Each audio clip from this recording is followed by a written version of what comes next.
Allergie au pollen, c'est devenu infernal. C'est ce que titre ce matin le journal de Saône-et-Loire, illustré d'un point de vue sonore par le docteur Kierzek. Illustré avec une tête comme ça.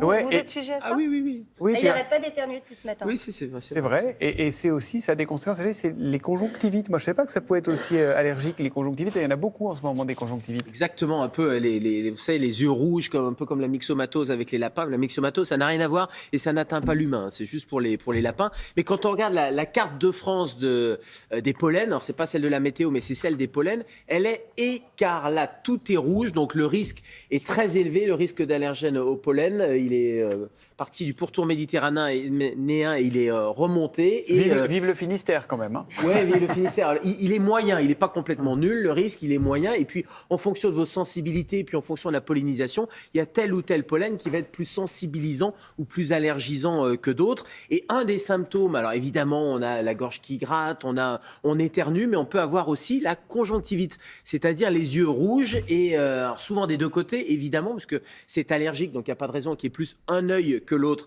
qui soit atteint. Et en fait, c'est la partie blanche de l'œil qui devient rouge, qui vient avec ces petits vaisseaux sanguins. Et puis, c'est la partie à l'intérieur de la paupière, parce que la conjonctive, quand on regarde un œil comme ça coupé en deux, eh bien, on a la partie intérieure des paupières, et puis ça remonte sur le blanc de l'œil, mais ça n'altère pas le centre de l'œil. C'est pour ça dans la conjonctivite, on n'a pas d'atteinte de l'acuité visuelle. C'est-à-dire qu'on a un peu la vision qui est floue, mais globalement, on garde encore une bonne acuité visuelle. Et dites-moi, quels sont les symptômes, docteur? Ça pique, ça gratte des deux côtés? Alors, des deux côtés, et ça c'est extrêmement important, Julia, parce que si c'est que d'un seul côté, il faut aller chercher une autre cause quand même, parce que l'allergie, il n'y a pas de raison que ça épargne un œil. Et puis, il y a des démangeaisons, il y a une sensation de corps étranger, il y a cette sensation qui s'accompagne aussi d'une rhinite allergique. Il n'y a pas que l'œil qui est atteint, il y a aussi le nez, il y a aussi la gorge. Bref, vous allez avoir un cortège de symptômes et parfois c'est un peu larmoyant, mais là aussi c'est quelque chose qui est clair. Il n'y a pas d'infection, il n'y a pas de surinfection. Si vous avez un seul œil atteint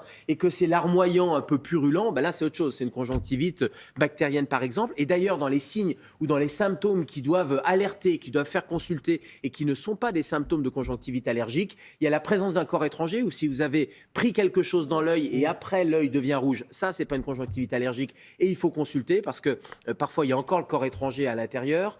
L'œil est rouge et gonflé, très douloureux, là aussi il faut consulter. S'il y a de la fièvre, évidemment ça fait pas très allergique, et si la vision est vraiment très altérée, là aussi il faut aller consulter un ophtalmo si possible, si vous en trouvez un. Bon, et sinon on fait quoi pour soulager une conjonctivite allergique? Des petits collyres unidoses qu'on va aller mettre. Alors on se lave les mains, parce que ça serait dommage d'aller en plus de l'allergie choper une conjonctivite virale ou bactérienne, et on va ouvrir un peu, vous savez, on tire un peu sur la paupière inférieure, et on va mettre un peu dans le petit cul-de-sac, voilà. Ouais.